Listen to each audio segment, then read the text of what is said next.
Hello, and thank you for joining us. American forces have rescued one crew member after a U.S. fighter jet went down over Iran today. Video posted to social media and verified by CBS News shows footage of helicopters and a refueling plane flying low over Iran. The formation is typical for a search and rescue mission. U.S. officials say Iran shot down the F-15 Eagle. Both crew members are believed to have ejected from the two-person aircraft. U.S. Special Forces are searching in western Iran for the missing second crew member. This is the first time since the start of the war that enemy fire has downed an American plane. Iranian state media released these images, claiming they show the downed F-15 fighter jet. Weapons experts say the pictures appear consistent with the aircraft. Iran has called for people in the area to join the hunt for the missing crew member, offering a $100,000 reward for their capture.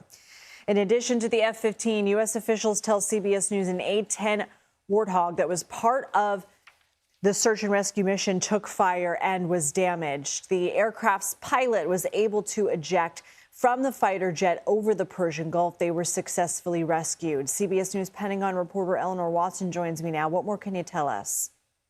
Well, Lindsay, the good news is that one service member has been rescued and is receiving treatment while the search and rescue is ongoing for the second member of that crew.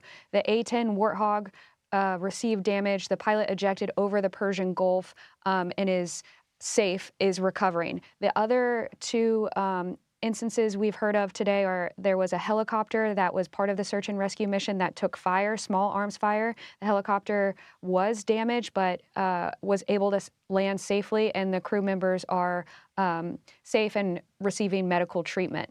This all goes to show that while there have been over 12,000 combat flights over Iran, and the Pentagon and the White House say the U.S. does have air superiority, able to fly with near impunity over the country, there is still some risk, and Iran is obviously trying to get some shots off. How does the military conduct a search and rescue mission behind enemy lines in this sort of situation? Well, we kind of got the first indications this morning when the images online showed a refueling aircraft and two helicopters flying low to the ground in daylight as they search for that second crew member. The second crew member would have had some sort of communication device, potentially, that is trying to work with the search and rescue crew making their way. What we haven't heard is whether or not the A-10 was specifically a part of that search and rescue, but obviously that A-10 was damaged and the pilot ejected over the Persian Gulf. Okay, Eleanor Watson, thank you. CBS News White House reporter Olivia Rinaldi joins me now. Have we heard from the White House yet? We have not on this specific issue. We were told earlier today that the president was briefed. Caroline Leavitt, the press secretary, told us that, but the president has not commented on this specifically. What he has talked about, though, today is the Strait of Hormuz. Earlier this morning on Truth Social, he wrote, quote, "With a little more time, we can easily open the Hormuz Strait, take the oil, and make a fortune. It would be a gusher for the world, question mark." He also just a little bit ago, wrote another True Social post about the Strait of Hormuz saying, "Keep the oil, anyone? Question mark. But the president has not commented on the missing American service member as a result of that F-15 fighter jet that was shot down inside Iranian territory.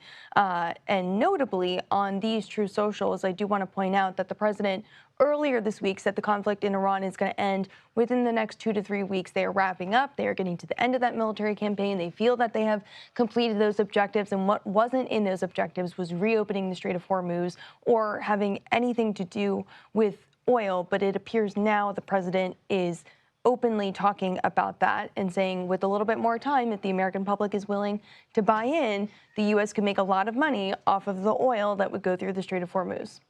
Question mark, question mark, question mark. Could this have any impact on the possibility of a ground invasion? Well, we don't know anything quite yet.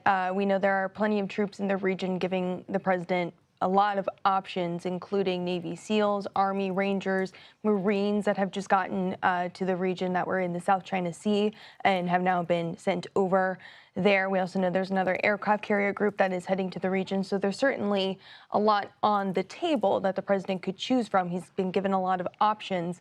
But as far as a ground invasion, no decision has been made yet. And the White House is not saying anything about that yet. Lindsay? Olivia, Rinaldi, thank you.